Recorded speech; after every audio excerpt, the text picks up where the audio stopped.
right. Well, I want to shout out Flipside Lovers for being on the ones and twos, curating. They've helped. We've all put this together. Homegirls Are Soul couldn't be here because they're at Lovers Lane in San Francisco. Happy Valentine's Day, everyone. Yes. It's a day of love, and what better place to celebrate love and the passion we have for music, right? That's correct. So we just seen the film, The Ultimates, Why Love You Meet the Ultimates, along with the intimate portraits by Symphonical Records. We have George Kerr in the house, everybody. Let's give him a round of applause. Thank you, thank you. Thank you. George, tell me, what was your take on the films that we just watched? I really thought it was fantastic. You know, just checking and seeing those particular people, those songs. Now, I never heard that song. The Why I Love You. Right. Yeah. But I love it. Yeah. If I would have heard it back in the day, I would have loved that song. Yeah. But it's amazing. 50 years later. Yeah. I cannot believe you guys. I mean, the thing. You. I can't believe you. But I mean, it's amazing. I never thought any people other than the black people back there on my street would like what we were doing. It's amazing to see how you guys love our music and keeping our music alive. You know, the only other place like this was when I went to Manchester, England. The same identical thing like you guys with the people over there. The only place in the world call our music oldie but goodies is America. You leave America and our music is just music. It has nothing to do with old. It's great music. I think it's just another name to call us, I think. Music is music. Mm-hmm. And to know that how you guys love it, and the English people love it, it's amazing. They're the ones that keep the music alive. Yeah. I will share, that was a great film, and I've seen it before, but I think being in this space with everybody, I really got emotional over it. I did too. Yeah, I really got emotional over it, and it's more just the background of it as well. I will say, obviously, I'm the lady that they talk about with the tattoo of the label of their record, and I want to send a big shout out to Anthony Santana Soul Radio out of LA. Because of him, I got to meet them, and I'm a big fan of the song. Obviously, I have it tattooed. We just played the record, and I had learned that in LA they were gonna have them there, and he said, "Mija, come over here. They're gonna be at my house on this day." I drove to LA just to go meet them, and I'm so glad I did, because now I'm part of their documentation, right? Part of the documentary, and it's very touching. And again, I felt really emotional right now, and just being in the space with everybody here that just shares the same passion, and being here with you, and the fact that you get to experience this with us also, firsthand. And I love the story of how they didn't realize that they had, because back in the day, right, unless you're a big time, you're mainstream, you're signed onto a big record label, you're just somebody sharing your gift, you're just somebody who's trying to make it, but you don't really know what's going on. And that is the beauty of the record collecting, because we have dug deeper. And one thing to say, you're a big music producer, been around for so many years. I had Frank pick you up to bring you here, and he's playing music for you. And the fact that you can say at your age that you can say, I've never heard that song before. Correct. So I think that's amazing, because there's just so much music out there. And I want to touch in a little bit on your background, because we know that you've made some big contributions into the soul scene. Let's start out, just how did you get started producing music? Well, I love music starting. I'm 7 years old when I wrote my first little poem. I was 7. 7. Yes. Hmm. Yeah. And when I became 14 years old, I started to hear music, instruments. I didn't even know what the instruments was, but I could hum those instruments. And then it's, oh, that's the flute. Oh, that's a bass line. Oh, that's a guitar line. So all of these things came to me at a young age. So I knew from 7 years old what I really wanted to do. And, music was just in my life. Right now that you said that, that took me to the film we just watched, and one of the artists said that he didn't sing or his instruments were in his mouth. So can you relate to that? The same identical thing. Okay. I don't play any instrument. I don't nothing. But I play it with my mind, with my mouth. So when I started to produce records, I would hum a line, and the bass player, the arranger would boom, boom, boom, boom, boom, boom. Okay, I come to him. An example of boom, boom, boom, boom, boom, boom, boom, boom, boom, boom, boom. Now that was the line. I said, okay, y'all in here, write that down, okay. Da, da, da, da, da, da, da. Oh, okay, all right. That was Look Over Your Shoulder. That's how Look Over Your Shoulder came. And that would hum all different parts, guitar parts, and he would write it all down. And then when I finished writing, then the arranger would color what I did. But all the songs that you've ever heard that I produced and wrote, that's the way they came about. My mouth. I didn't play any instruments to this day. I don't play instruments. So, but I can do an orchestration with the guy just writing it down. I could everything, horns, violin, strings. So I'm curious. So when this sound comes to mind, or is it like a mind and heart kind of thing? It's Right. flowing. How do you differentiate if it's the bass, if it's a guitar? How do you know? I really don't know, but it just comes. I could be asleep and then I can wake up and there's a bass line and there's a harp part Or a a horn. horn part. They all can come and I know how to put it together. I can get a guy that could take a dictation. I can hum parts and he'll write it down and it works. That's amazing. That's a gift. Yeah, That's how you know that that's your gift. Yes. Yes. So you've acknowledged this gift since you were 7. You wrote music, and at 14, you started kind of getting these downloads of sounds that you began to orchestrate them and put them together. I told my arranger, I says, I'm going to school. He says, no, George, don't you go to school? He says, all the things that you're humming to me is musically wrong. He say, but it sounds good. So he said, if you go to school, they're going to say, oh, no, that's wrong. Oh, no, that's wrong. He said, don't you do it. What we'll do is you hum the parts. We'll write it down. And all of these wrong notes that you're doing is you. That makes you different from everybody else because you don't follow rules because you don't know rules. You don't know you don't put a C minor with a F sharp. He say, you hear these things and I put them together. You say, oh, wow, that sounds good.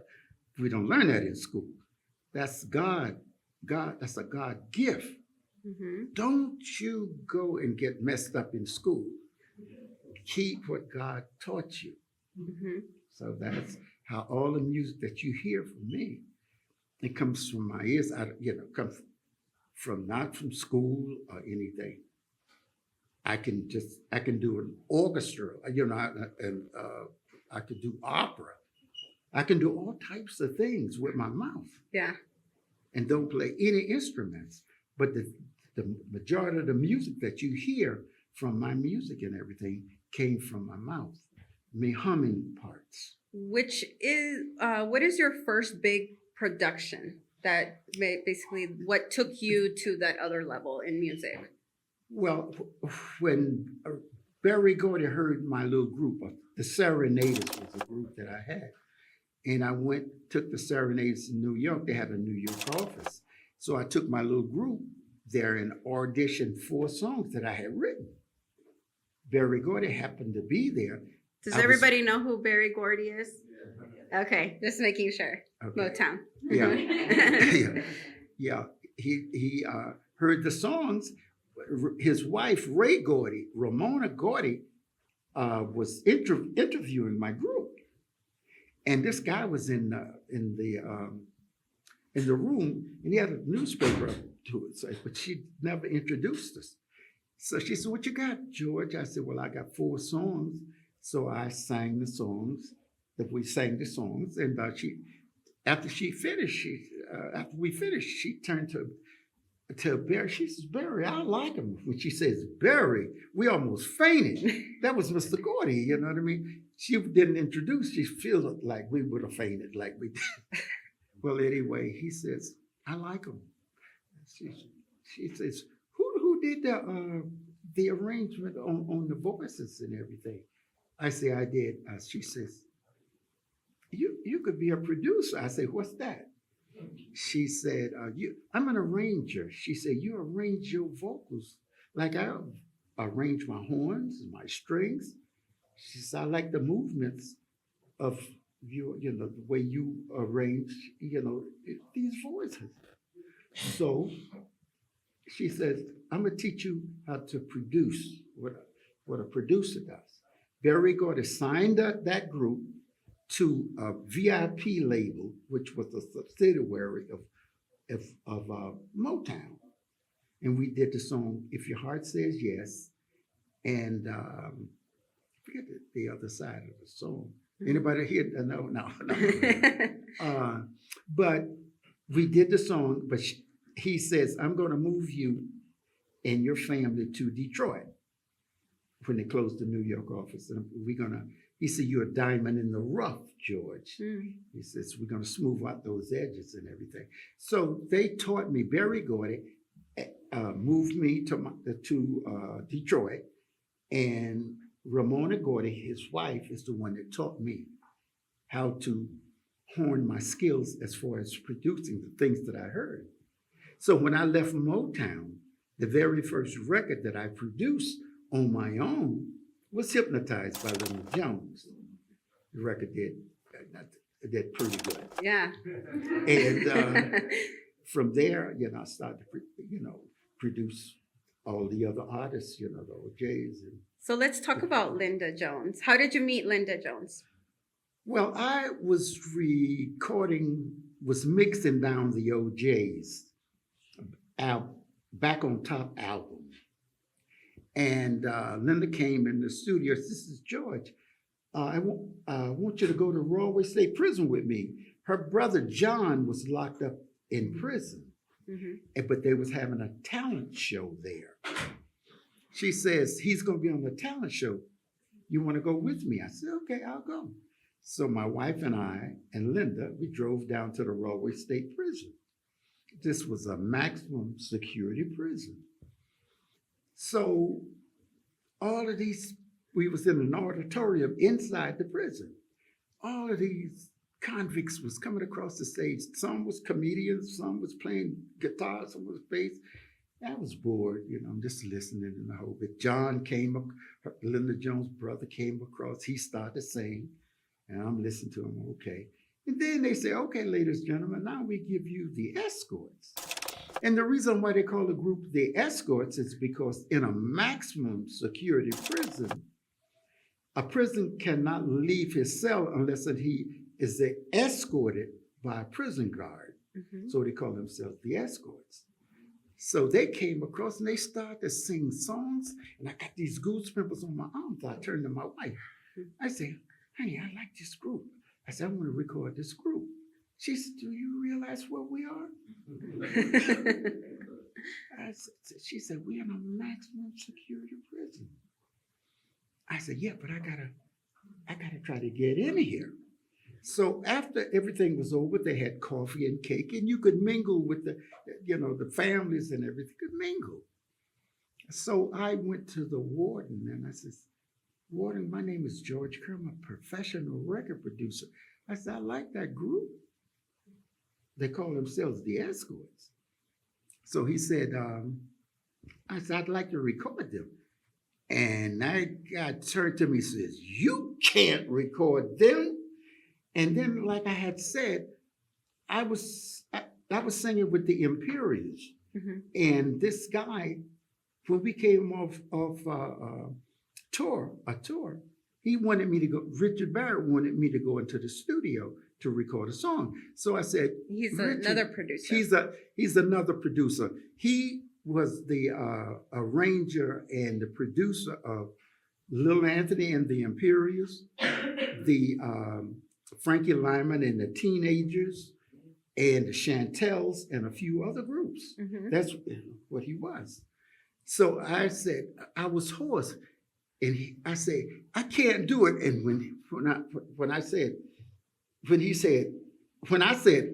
I can't, Richard turned to me and put his fingers on my nose. He says, don't you ever use that word can't, George. Do you hear me? And I got ready to move. He said, don't you move, you little bastard. He said, don't you ever use that word can't. You heard me, George? And I tried to move, and I didn't move it. And tears started to come down my eyes. And then he says, now get your A behind that microphone and sing that song. I got behind the microphone and I sung the song, Not a Flaw. The song was Faithfully Yours.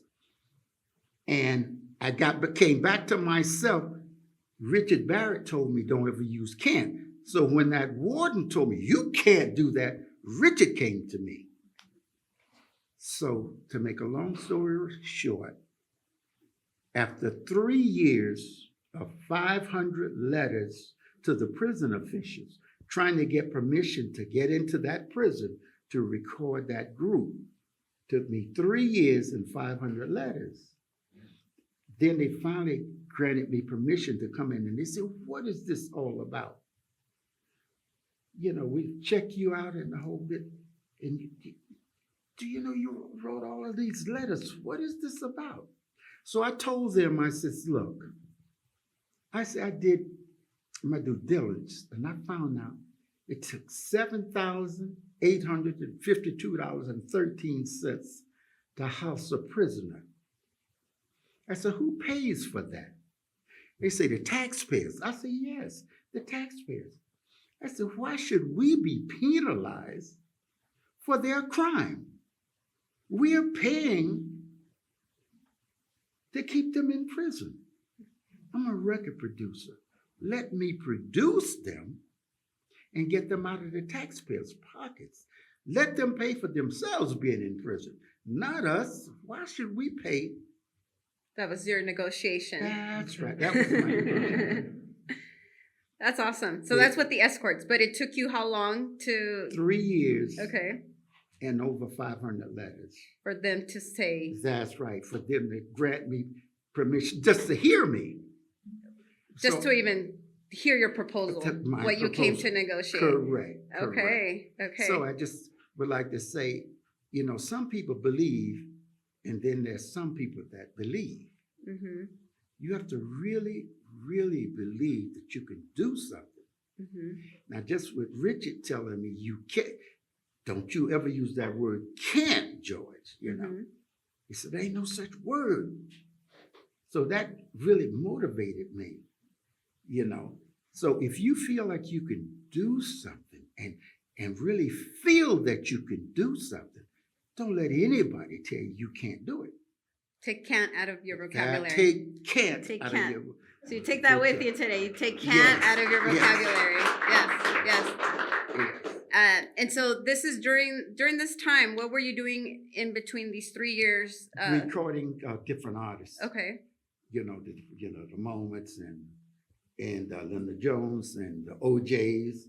You know, I was doing recordings, but still sending letters. Writing music also? Yeah, mm-hmm. Writing letters and everything, and writing music and recording other acts. Okay. But there were times when I felt, because my wife says, George, after a couple of years, she says, why don't you just give up? You know, I says, no, can't give up. Richard says there's no such thing as can't. Yeah. And I said, I gotta continue. There was times that I wanted to give it up. I says, you know, but I just couldn't give it up. I said, I gotta get in here. Now these kids, they were kids. They were in for murder, kidnap, rape, How old were they? robberies. 17 wow. and 18 years old. Yeah. They had 30, 25, and 30 years. That's what I was trying to, who I was That trying was their to record. sentence, their term? Beg pardon? Those were their terms. Oh, wow. Yes. And the only reason I was there was because Linda Jones' brother Yeah. was locked up. That's the only reason I. But what did Linda Jones' brother do? What was his act? Oh, Because that's who you went to see, right? Yeah, to hear him. You didn't like You know it. what he did? No, you know what he did? He kidnapped a school teacher. Oh. But what was his performance at the talent show? Oh, he was singing. Okay. He was singing. You know, I'm listening to him sing and everything. So when I told Linda, I said, I want to get in and record that group. And Linda said, well, what about John? I said, yeah, what about John? I said, I didn't get any goosebumps on my arms like I did with you and that group. I says, no. How did Linda feel about that? No, she just says, well, what about John? Which she kept on saying, I said, nothing about John. I don't hear nothing about John. I said, but that group, I said, if I could get in there to record them, people would You like were convinced them. I was first. convinced. You were convinced and convicted from the first time. From the first time I heard them, I got the goosebumps on my arms. That's when I know I have something. Okay, so I brought some records here. Because we're talking about the Escorts, and of course, you know, their album and that you produced. One of the most known songs is "Look Over Your Shoulder," Right. and that's your song. Yes, I wrote that. You wrote and that produced song. It. Mhm. Okay. So we have this record here. It's The Implements, "Look Over Your Shoulder," Right. on Phillips. And what can you tell us about The Implements? Well, the Implement was a little group in New York City that I heard. I liked that group, so I said, I want to write a song for them. Mm-hmm. So, but then about 4 days, I wrote "Look Over Your Shoulder." So because I like their voices, so I arranged it, got everything together with them, and went in and record them. Now I felt really, really good about that song, about the song. So when I recorded them on it, and this company put it out, they didn't promote the record, but I felt like that record should have been a hit. Yeah. So, It's our hit. It's a hit in our book. Yeah. Yeah. So nobody heard the record, you know, nobody heard. Then when years later, when I was producing the OJs, I said, I'm gonna record this song on the OJs. And the song became a hit on the OJs. Did about 780,000 on the OJs. Oh, wow. Yes. And then years later, when I got into record the Escorts, I did it on the Escorts, which did over 500,000 copies. So the OJ sold more copies. Yes, the OJs sold more copies than the Escorts. Yes. Okay. That was good to know. Good to know. I always was curious about The Implements. And Look Over Your Shoulder, because you don't know about these artists, so Right. I'm glad that I got firsthand information about The Implements on this song. Tell us about Linda Jones. How long did you produce music with Linda Jones? Until she passed. What was the For about, tenure? How many years? Let's see. Must have been about 4 years. 4 years. Yes. What was the first song you produced? I produced Hypnotized. That was the on first. With the very first record. And to make a long story short, I couldn't give that record away after I produced it. And I was working with this record trying to get someone to release it. They kept telling me, says, ain't you got something like Motown? I said, everybody's got Motown. I said, but this is something different, you know. But ain't you got something like Motown? No, I walked with that record 2.5 years. I couldn't give it away. Yeah. Nobody yodeling on the record. Yeah. You know. And then people didn't know that Linda Jones was mispronouncing the word. Hypnotized. She never said hypnotized. She said hypnotized. And she wanted to change it. And it was one tape. I took her in there and she wanted to change it. So she was rehearsing the song and she says, okay, George, I'm going to run it down. I told the guy to hit the button. And she was reading it. And after it was all over, you know, Goose Pimples came on Mars. That's it. So after we finished, Linda said, okay, George, I'm ready. I said, Linda, it's all over with. She said, what do you mean it's all over with? I said, I got the tape. She says, no, we got to do it again, George. She says, I was mispronouncing the word. I said, yeah, but I got goose pimples on my arms. And Linda Jones, she curses so much. She says, George, if you don't let me do this song again, you're going to have goose pimples on your egg. But I said, okay, you could do one more. But I told that guy, that's the take.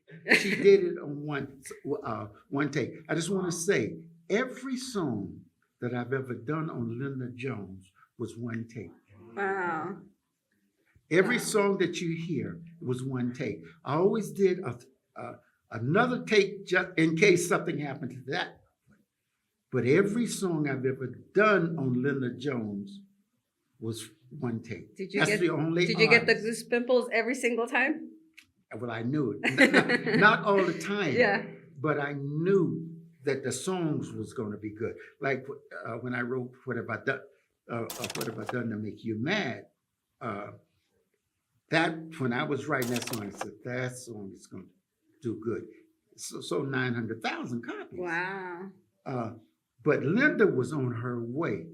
But see, Linda, number one, she was a diabetic, and number two, you know, she had got off into drugs. You know, but she had cleared up. She had cleared up. No drugs. Was on her what you call it, the methadone. That's you know, that's like another drug, but it's to come off of it, right? Yes, to come off of it. She had cleared all of that and everything, and her life had turned her life around. And what killed her was she went into a diabetic coma, and she died. We was coming into the Apollo. We had one more day to do the Apollo Theater. And I was going to pick her up at her mother's house. She went to her mother's and she said, Mama, that chicken smells good.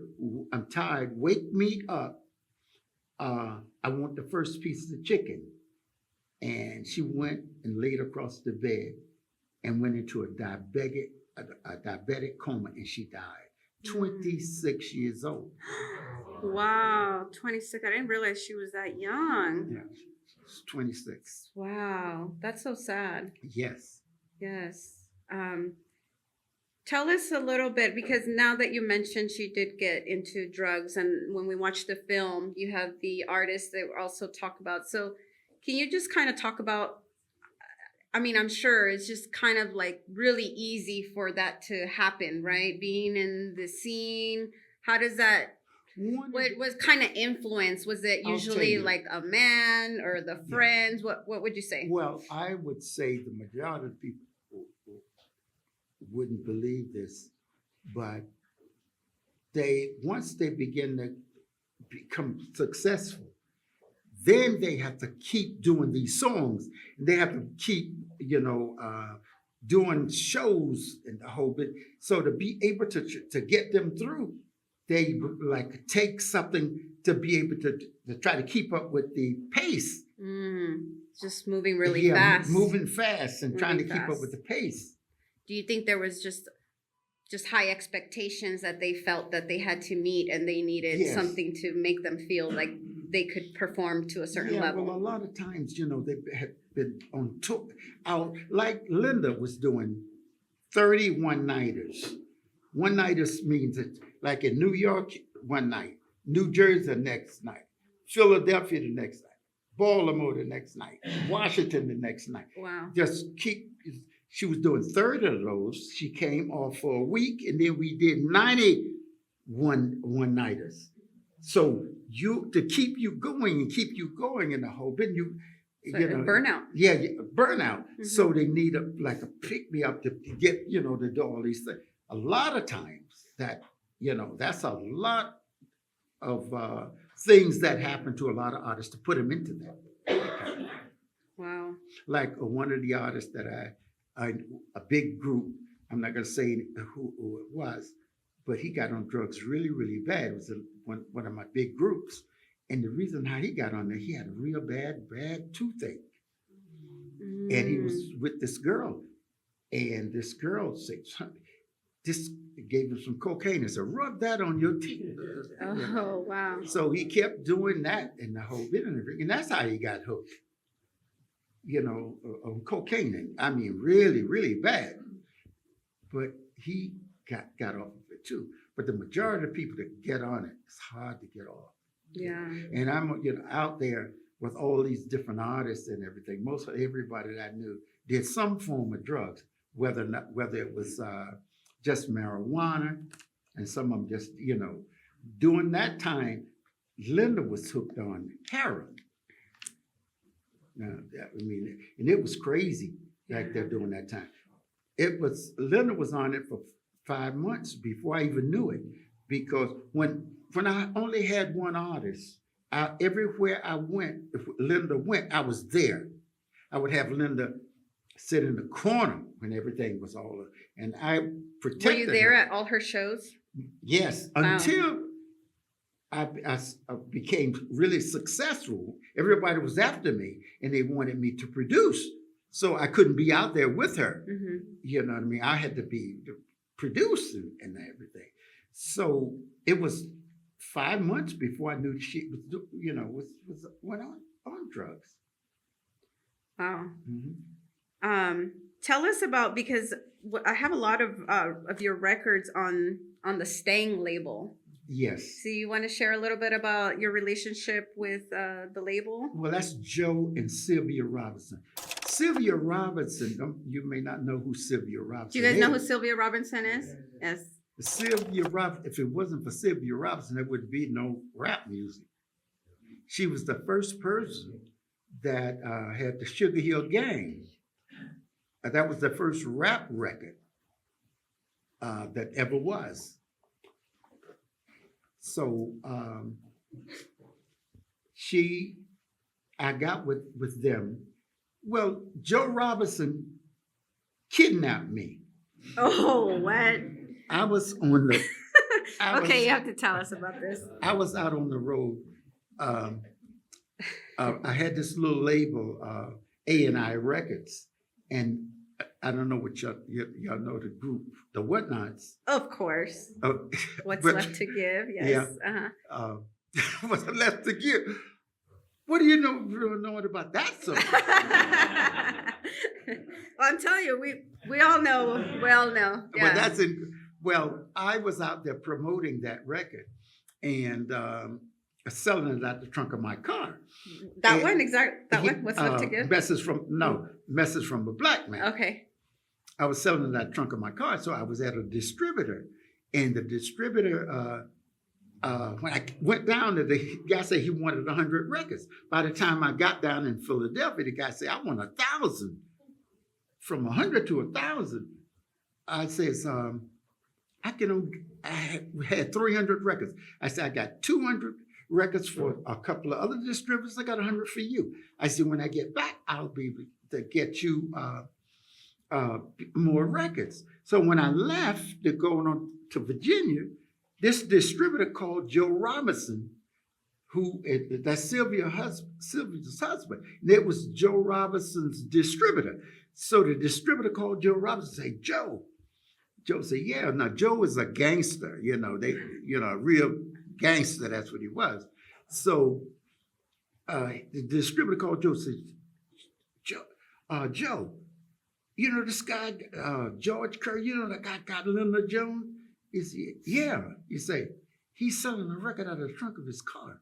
He says, man, we got to find him. He's on his way down to Virginia someplace. He said, I wanted 100 records. He said, I can use 1,000. Joe said, you could use what? 1,000. So Joe Robinson called. You ever heard of the name Morris Levy? Oh, God. Morris Levy is one of the biggest gangsters in New York City. Joe called Morris Levy and says, Morris, you know that guy George Kerr that got Linda Jones and the OJ? Yeah. He said, the distributor just called me and said, this guy's selling up. He's got a record he called Message from a Black Man. The name of the group is The Whatnots. He's selling it out the trunk of his car. We got to get to him before somebody get to him because they're going to sign him. So Morris sent 2 gangsters looking for me.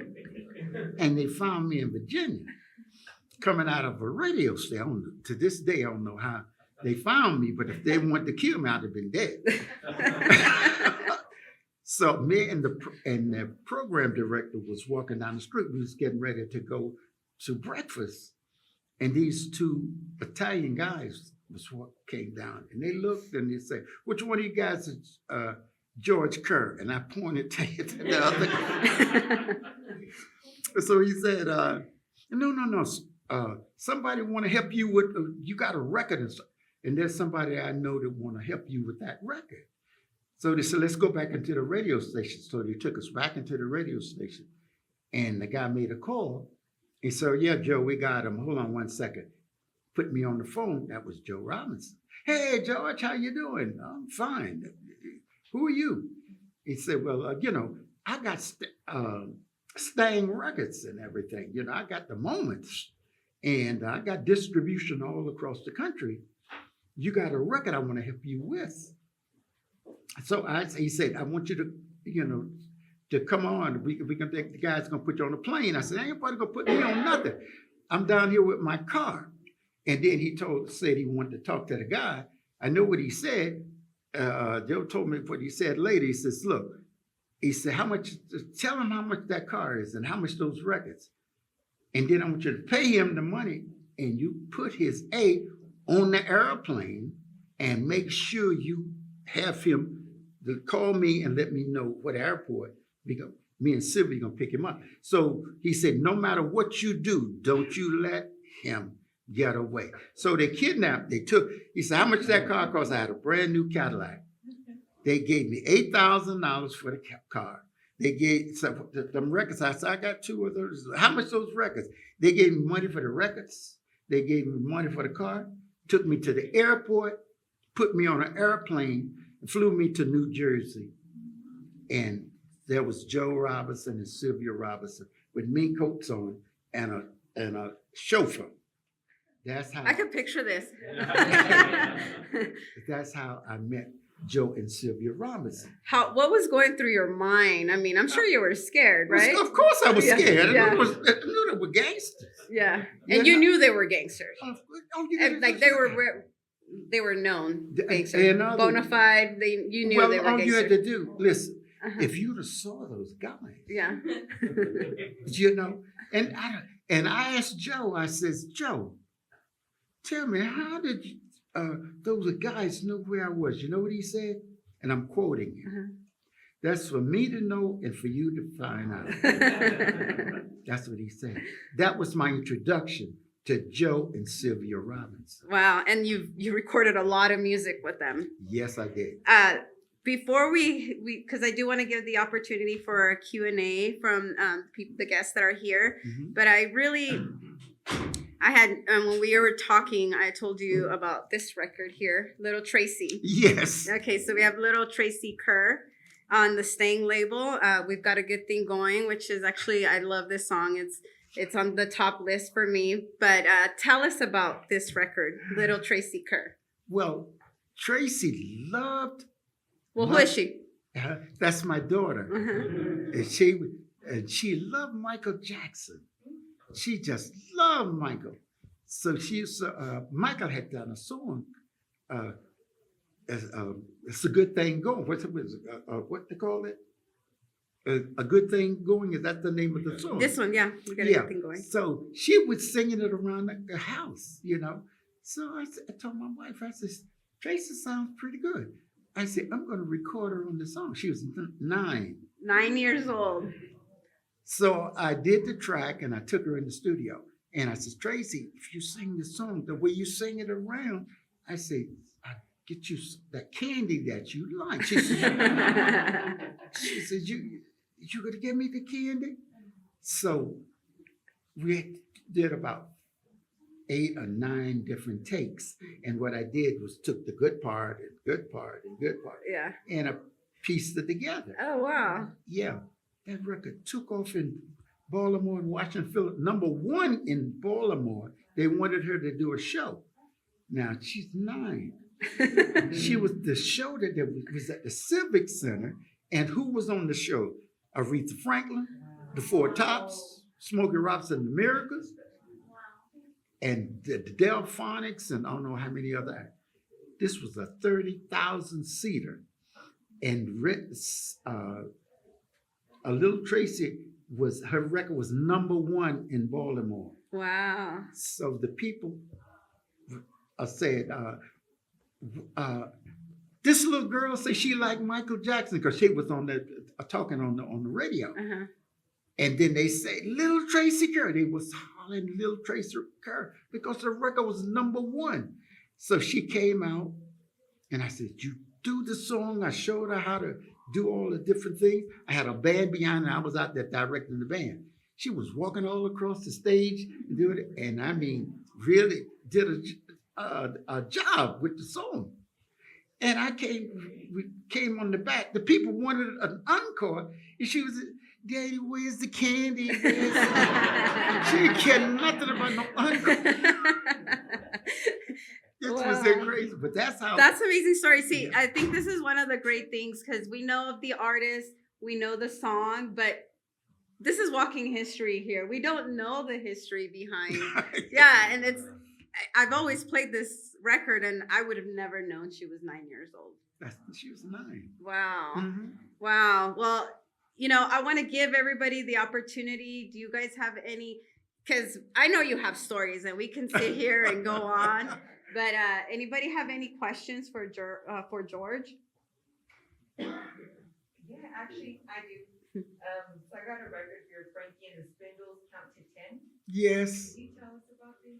Oh, yes, I will. I was going to give my wife a birthday party, a surprise birthday party. And every time, I would be talking to different people. 1 second, because it didn't make it. The question is, can you repeat the question, Margarita? I have a record here, Frankie and the Spindles, Count to 10, and I wanted to hear the story behind it. Yes. She has a record, Margarita. She's also a collector, Right. and she wants to know about Count to 10, Frankie and the Spindles, and she wants you to talk about the record. That's what I'm talking about. Yeah. Well, my wife was having a surprise birthday party. Okay. So every time I would try to get with people, she was nosy and everything. And what's going on and what's going on and everything. So I was mad. I got real mad. And something told me, George, count to 10. Count to 10 before you blow your top, So I kept on saying, count to 10, count to 10. So then I said, oh, I'm going to write a song. So I wrote this song, Count to 10. So if you listen to the words, it tells you exactly what was going on in the whole bit. Yeah, that's awesome. And I love it. Yeah, she was mad. Yeah, right. So that's how that came about. I was trying to give her a birthday party. She was so nosy, so everyone. And I had to count to 10 to keep from getting mad. It's like taking a deep breath. Correct. Right? That's count right. to 10. Mm-hmm. Anybody else? Uh-huh. So we touched on a lot of your songs. A lot of them are ballads. Kind of outside of the time you were doing the opposite, right? Everybody was doing up tempo on the Correct. top side, and the B side was a throwaway. That's slow right. side. What was your inspiration to do the slow side on the top side. And the Well, ballad I'm side. gonna repeat the question just so we can get it. So Anthony, who's our DJ today, he wants to know your take on going towards the ballads opposed to the up tempos. Okay. The reason why I did up tempos was because I was known for ballads. That's what the first hits that I had were ballads. So everybody wanted me to record ballads here in the States. So just at throwaways, I would do an up tempo song, like, because I know they wasn't gonna play it, I just do an up tempo tune. And when the song went overseas, the up tempo songs is the one that was hidden over there. Yes. They didn't even know the hits that I had here. Yeah. They were flip sides.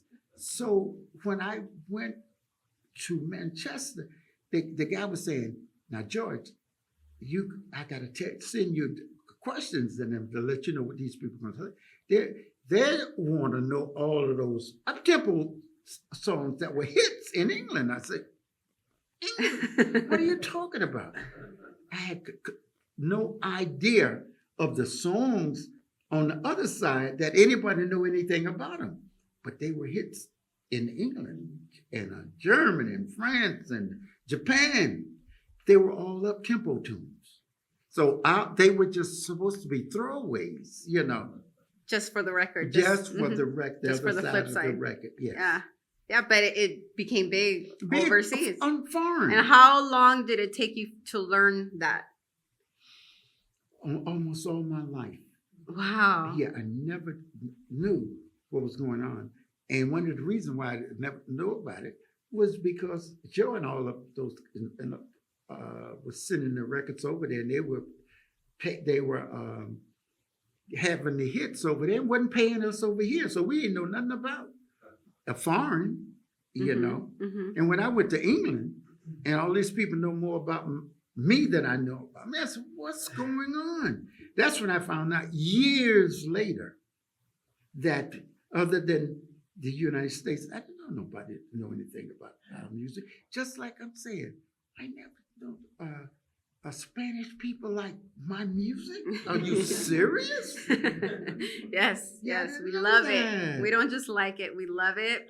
We get tattoos of the Yeah. songs. We get record labels tattooed on Get them. down with the best of them. Yes. It's, I couldn't believe it. It's really, and it's wonderful. And I remembered Reginald Haynes of the Escorts used to come California, I think, mostly every year and play. And he said, all these Spanish people singing the songs along with them. I said, "What are you saying?" He said, "Yeah, George, they singing the songs in English." Yeah, so There are some songs translated. I don't know if any of at the top of my head, I can't think of any of your productions or your songs that have translated, but yeah, there are a lot of ballads that have been translated into Spanish. And yeah, but yeah. it's amazing. It is. Well, anybody else have question? Yes. So question would be, what is your favorite, right now, what do you listen to as far as music? There's a lot of up and coming artists that now have this soul, what we call souldy sound, which Right. is the ballads and kind of just a newer, it still has that soul, 60s, 70s soul sound, but it's Right. newer music that they're writing. Right. Is that something you're listening to? Are you still listening to Well, I listen to every genre. every of genre? music. Okay. Mhm. I really like jazz. I Jazz. like jazz, and but I like a lot of pop music. I like really. When I say pop, I'm talking about really pop. I like that kind of music. Mhm.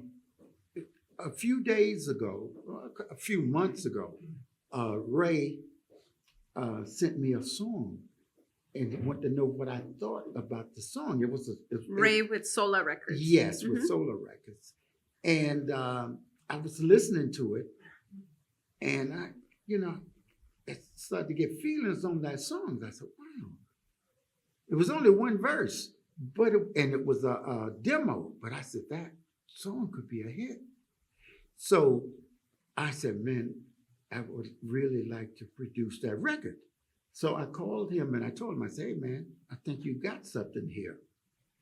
And he says, George, I would like for you to do it. He said, but I don't want no keyboard arranger. You know, that he don't want us to do it all on the keyboard because a lot of people are producing records from a keyboard. Mm-hmm. So he said, I want you to do it like you did back in the day. So I used about 28 musicians. I mean, Wow. with violins and horns and, you know, 2 trumpets, a trombone, a flugelhorn, 5 violins, 2 violas and a cello, 2 rhythm, the lead guitar and a bass guitar, a rhythm guitar, I'm sorry, and I use a harp and a piano. So I did it the way I did it back in the day. I stood in the middle of the recording studio to be able to see whether or not it felt good. See, I go by feeling how a record feels with the tempo with it. So you count the record. 1, 2, 1, 2, 3, 4, bam. And then the music is going. If the song is a little too fast, I'll stop it and start it again. But if it's a little too slow, I'll stop it. It has to feel good to me. I have to get that feeling. I'll give you an example of what I mean. When you go into to the movie Out of the Sun, when you first, this is the way I feel in the studio. You go into the movie in the sun. You sit next to somebody, you can't see them. Mm-hmm. So, but after you in there, your eyes adjust, and then you can be able to see the person that's sitting next to you. That's the way it is when I go into a recording studio. This guy that's talking right now can't produce a record. Mm-hmm. But that once I get into that studio, I go into another thing. I'm another person. Mm-hmm. Then I start to feel it. You know, oh, that feels good. Oh, no, that's too fast. No, that's too slow. That's talking to myself. No, guys, we got to do it again. You know, it's got that feel good to me. And I was in the studio with that song that Ray and Manny had. And I just kept on, and then I got into that groove. I said, oh, this is nice. Could you imagine I'm surrounded now with all of these different personalities? Mm-hmm. You know, you got 5 violins, a viola, a cello coming at you. You got 2 trumpets, 3 trumpets, a trombone, and a flugelhorn. All of these different things are coming at you. All of these personalities, you know, in the studio. These are all frequencies. That's what makes a record. The frequency has to be right. And for you to get a hit record, you know, it's like going around. Things are going around and going around. You get a record in sync. Oh, you got a hit record there because you're in there right now and all this going around. That means you're hitting all these different people. A record in Detroit is a record in California. And a record in California is a record in Germany. It's right. That means that you're in sync with the world when you can reach these people, millions of people. Mm-hmm. That you're on that cycle. Some people can get on and stay on it for a long time, but then you can get off of it. You know what I mean? So that's what it is. All frequencies. Mm-hmm. That's what it is. Yes. Mm-hmm. So obviously you're still producing. Yes. Okay, so we can expect more music from you still. Yes. Anything else we can expect from you? Well, there's a few things that I got in mind that I want to try. Uh-huh. And Are we waiting just to wait till it gets there and then Yes. you're gonna share it? Yes. Okay. But no, where's Manny? Hey, Manny. Solo Records is in the house, and Solo Records they're very kind, along with their partnership, to sponsor one of your new productions. Some people got a copy of that record. Before we just continue on with the rest of the reception, you want to talk about the record that was issued today? Oh, yes. I have, this is the Moments, you know, Ray Goodman and Brown, the lead singer of all the big hits on the Moments and Ray Goodman and Brown. This is the guy that you got right now. It's Not on the Outside. I did a new rendition of Not on the Outside. And that is the original lead singer that did the first one. And on the flip side, if you notice, it's Look Over Your Shoulder. Mm-hmm. So I did a new rendition of Look Over Your Shoulder. And the reason I told you why I use it all the time is because it makes a lot of money for me.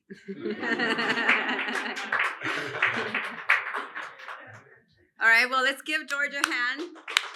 Thank you.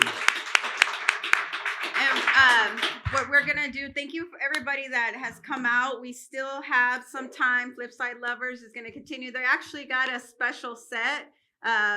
Yeah, we're going to play some George Kerr music here. So for about the next 40 minutes. You